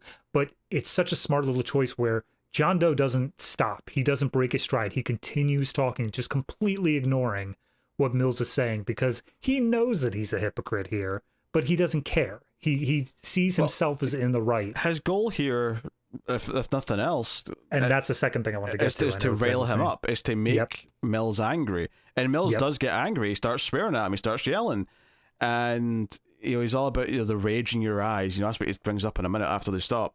Because obviously once they get out, there's this great tense sequence. They're out in the desert basically, and there's a road and there's some power lines, but otherwise it's just desert. And this van starts pulling up, because that's the thing, is that he's been saying, look, we have to be there at 7 o'clock. He's given them a specific time, and this van pulls up, and it turns out to just be a delivery driver. But there's a whole tense build up to it where this van's driving up, and it's like, oh god, has he got accomplices? Like, who is this? What's happening? And Somerset gets this package and he tells the guy to just run away, leave the van, and all the rest of it. Like 30 seconds later, he's like, I'm setting him up the road, make sure someone comes and picks him up. But before he says that, I'm like, you just killed this guy, man. You're sending him up this long, winding road in this beating sun. He's going to die out there. I'm sure, a uniformed cop pulled up and got him. Well, yeah, that's what Somerset said. Like, make sure someone comes and picks him up. But it takes him 30 seconds to get that. And that entire time, I'm like, you're just making him leave without his car? That's cold, Somerset. Or it looks quite warm actually out there. No, it's the desert. It gets cold at night. True. It's not nighttime now. It's 7:00, and they are definitely more than an hour out. Oh, okay. It's bordering on nighttime, but it's not nighttime yet. It's still sunny. All right. Right. Regardless, he got a car. Which actually, that tells us it's summer, which puts the rain that's been coming down in even more perspective. Which yeah, and also I guess the rain would also kind of discount the fact that, you know, as much as you're saying you can work out that it technically is Los Angeles, I don't think it really is. No. Mainly because thematically it's clearly supposed to be this fictional city without a name, but also because the torrential rain for like 6 days.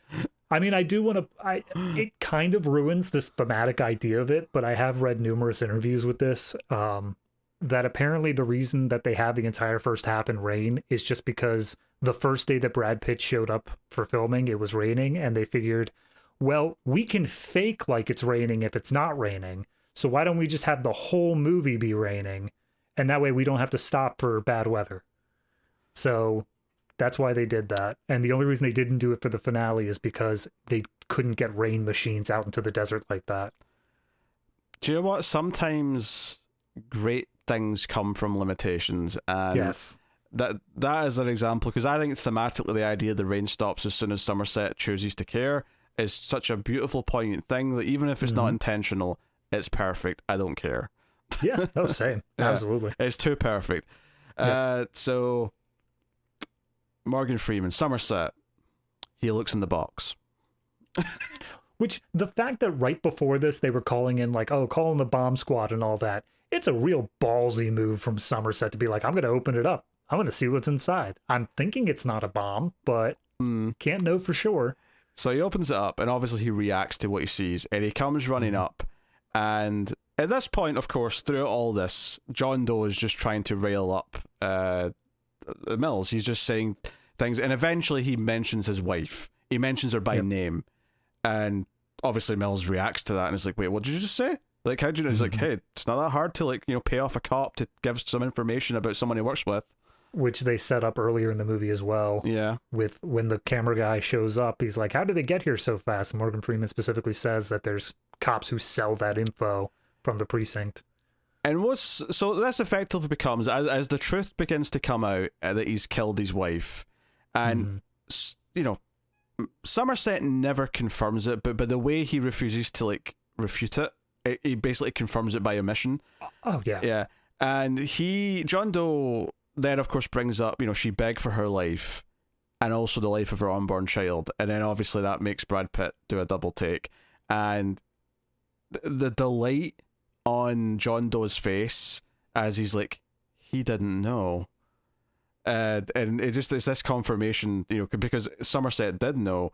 And this effectively becomes this sort of battle for his soul, where Somerset is saying, don't shoot him, it's what he wants. Because John Doe's plan here is that he himself is envy, because he envies the normal happy life that Mills has. And in a way you could say that maybe also ties to Somerset, and not in a bad way, but in some small innocent way, maybe he did envy the fact that, you know, Mills has this happy family life that he almost had and, you know, didn't get to keep. Like I said, it's that dark mirror of you absolutely. are the same as your villain. And then the idea is that he's number 6, and that makes Mills number 7, because he'll be wrath. He'll be killing for vengeance, and that will complete the 7.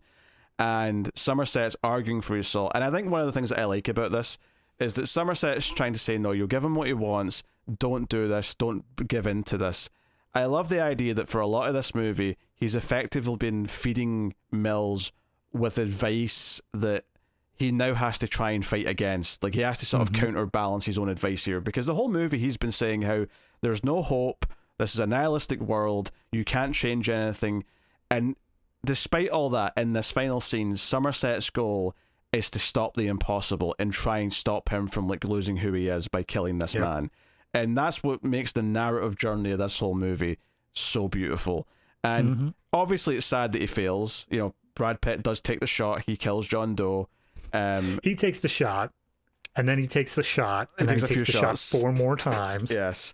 And that's the thing about it, is that, you know, Somerset doesn't try to stop him physically. Once he takes the shots, he just, like, stands there and sort of, like, has the you know, the failure on his face. And the final moments of this film are Brad Pitt staring into space because he's a lost man, like I said earlier, and Somerset doesn't say he's going to stay on as a cop, because you could see how that might be his choice at the end based on this character arc, but he just says that he'll be around. And then the film ends with him sort of saying a quote to the audience as he walks off in this gorgeous wide shot where he says, Ernest Hemingway once said that the world is a fine place and it's worth fighting for. I agree with the second part. And that's what the movie ends with.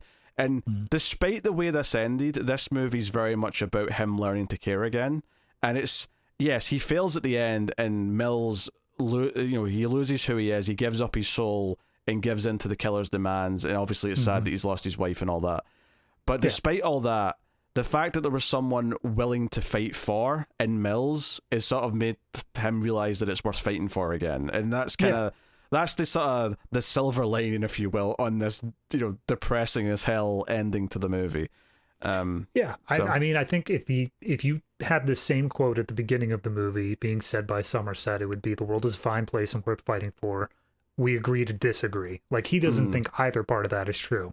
It's only by the events of the movie we hit the end where he says it is worth fighting for. That's the change that makes Somerset more or less the main character. Because Mills, yes, he goes through an arc, but it's not as clearly defined as Somerset's. No. Somerset's arc is the arc of the film. It absolutely is. It's the old man finding the will to live again, effectively, but in a much more specific arena. And it's it's nihilism versus optimism, like we said. And what's so good about it is that it tackles this subject in a way that is always engaging to watch, because it is kind of this fight for wanting to care again. Because when I complain about nihilism in Zack Snyder films, I'm complaining because it's nihilism without any story that gives you a sense of hope that you can get out of the nihilism or anything like that. It's just a nihilistic tone overall. Whereas this has a purpose. This is trying to say something by the end. And it's even when the world's as shitty as it can be, even when it's awful, and you know that it's awful, and you feel beat down by it, it's still worth fighting for. It's still worth trying to make it better, even if everything around you is that bad.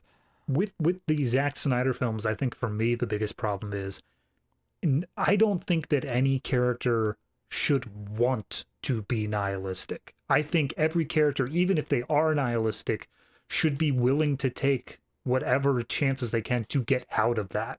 Somerset managed, we see in the first scene, he cares about this kid. He wants to not be nihilistic. He's grasping at threads anytime he can, even if he's not admitting that he's doing it, But then you throw in Zack Snyder movies and it just feels like his characters are the world sucks and I'm not looking to change that. It's no, that's not what we need out of this character. And that's why you give him Superman. I think it's so funny how there are things in this. I compared one point to the Batman. I think the idea of the bad guy getting himself apprehended intentionally as part of his plan is also something that's in The Dark Knight. And what's funny about that is that after The Dark Knight did that, we got sick of so many movies copying The Dark Knight, but interestingly, I think The Dark Knight was kind of pulling a playbook out of this.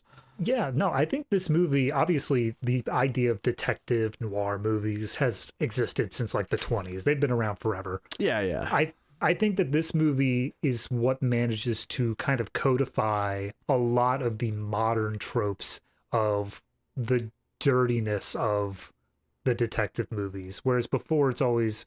I'm not always, but a lot of the detective movies before this are the buddy cop movies. It's the ones where it's pretty lighthearted and they're solving this big conspiracy or something, but it's always this lighter tone, whereas this one goes in feet first into just this dour, dirty world. And there's so many little examples of just this nihilism around them. There's a moment where they find the third victim on the bed, right? The one that's been held captive for a year.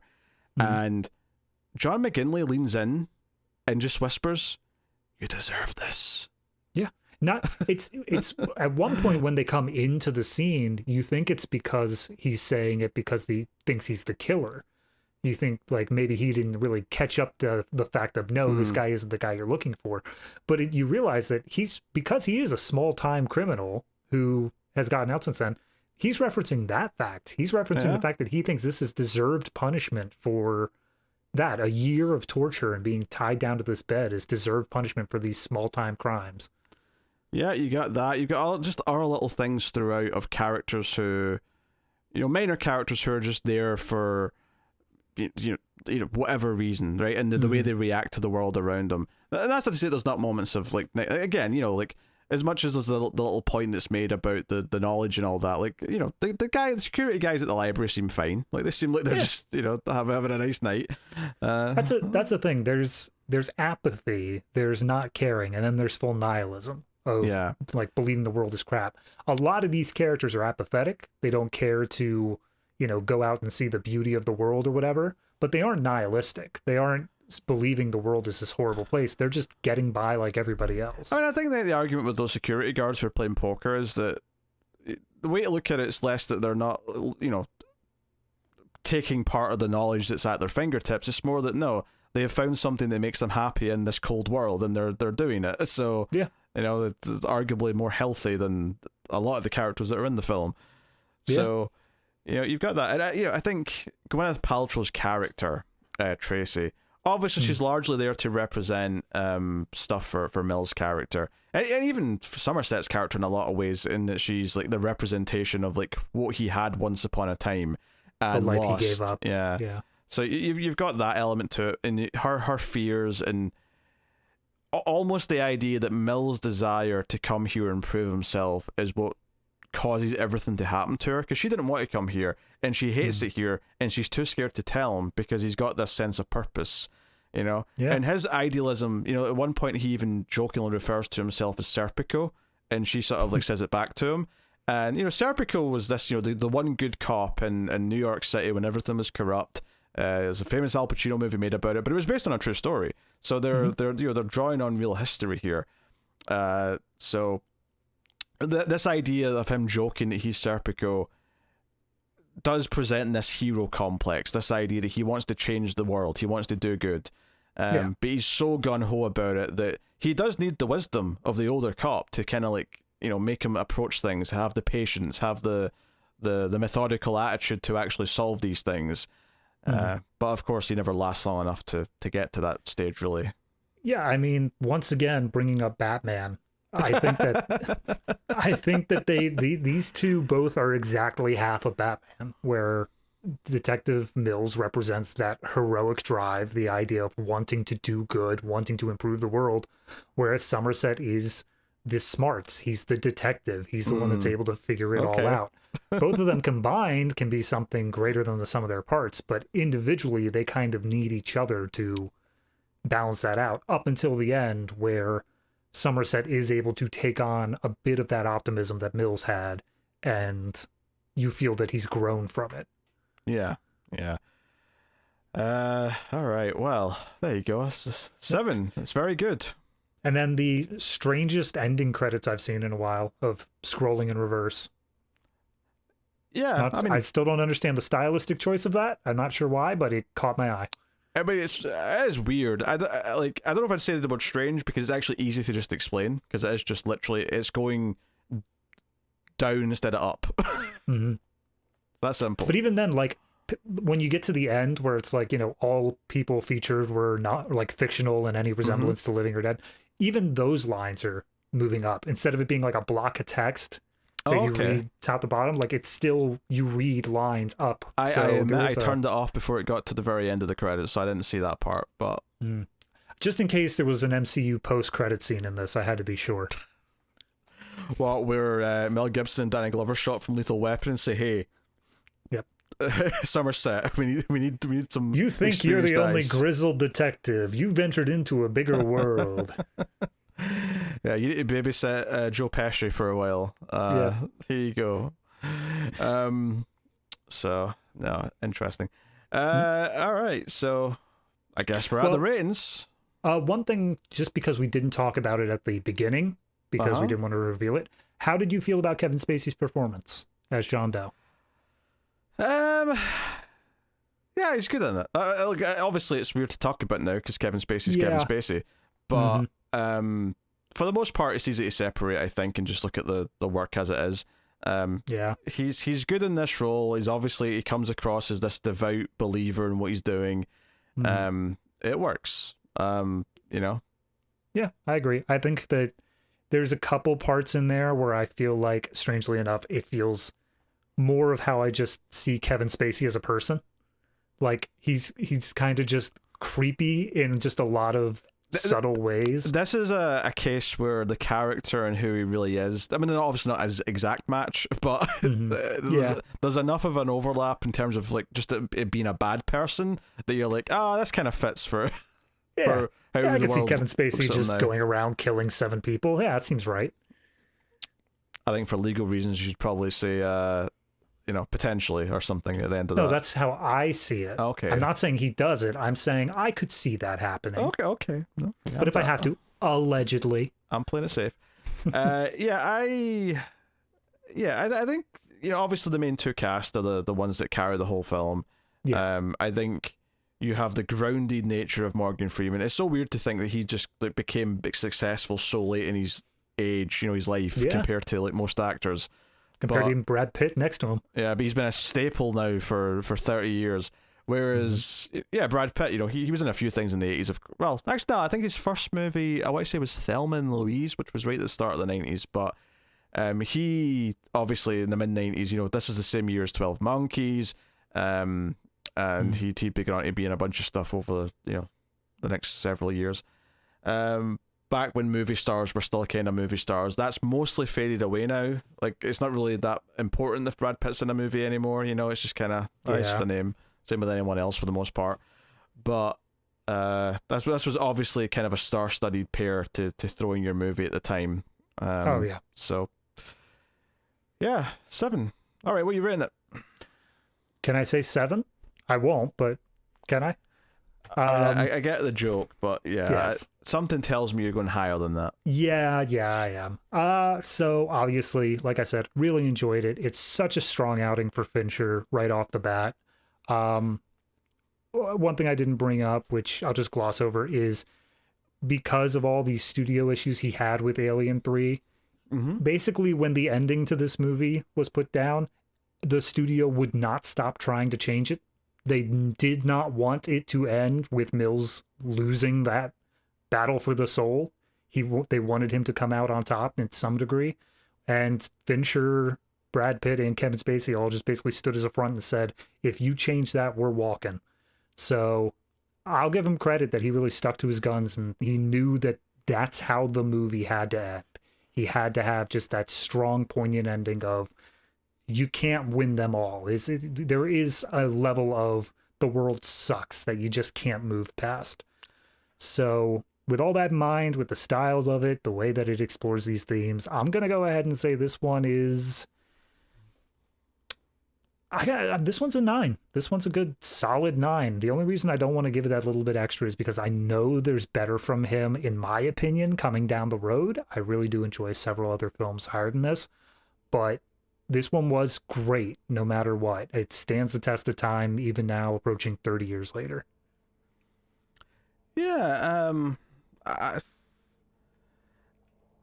this may be my favorite Fincher movie, honestly. I don't know if there is another one that I rank higher than it. I'm going to agree with the 9, though. I think it's excellent. I think it holds up. I think the actual character themes underneath feel like it's telling a bigger story that's not just as a serial killer killing people in a bunch of sick ways. It's telling a bigger story than that. And it's the sort of thing that I think elevates it beyond the sum of its parts in a lot of ways. Performances are good, the direction, the visual style, everything's so captivating.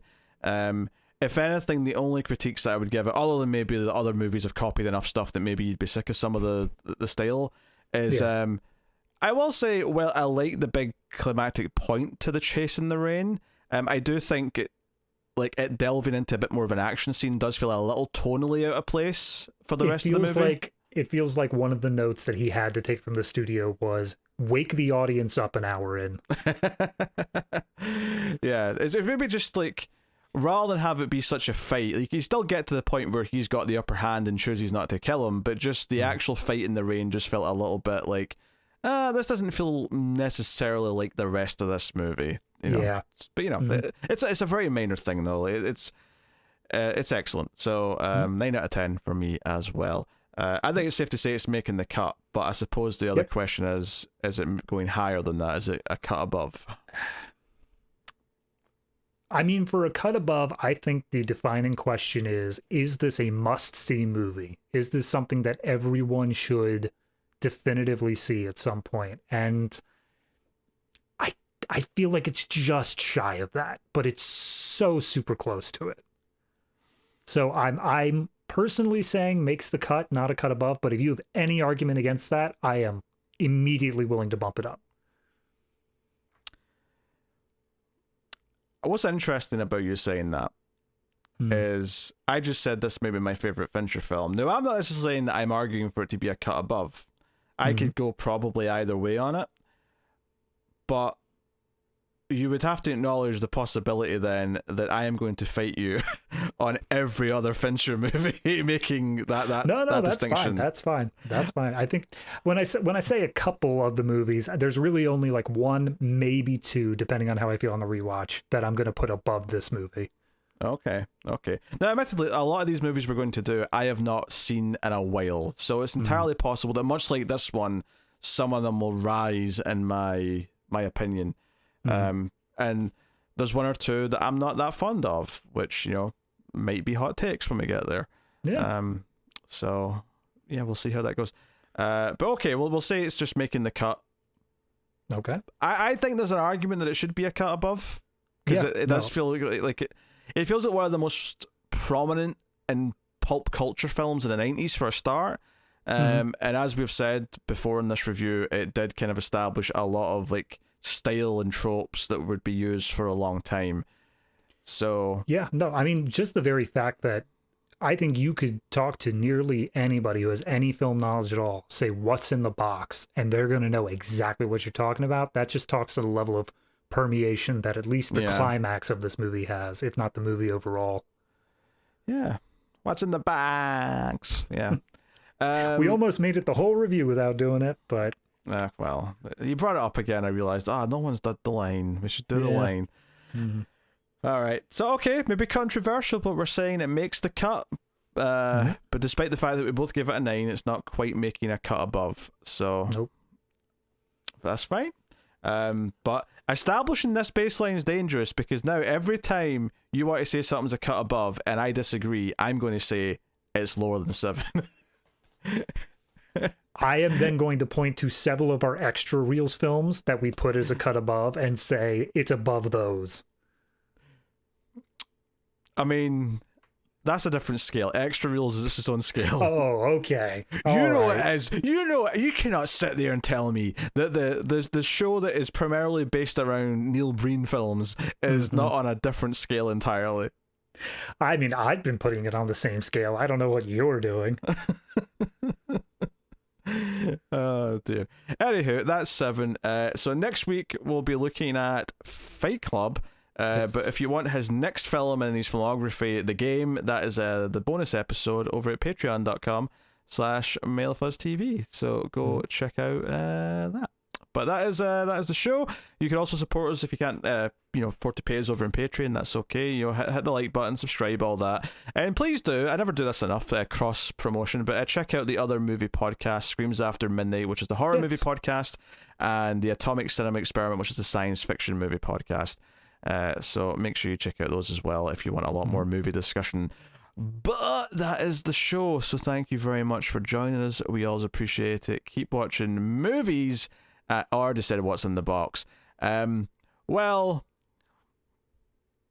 if you if you need to purchase your strap-on stabbing weapon, then you can purchase it for $19.95 plus shipping and handling. I'll just put David's email address at the bottom of the screen so you can go and order it from him. Ask about our bulk specials.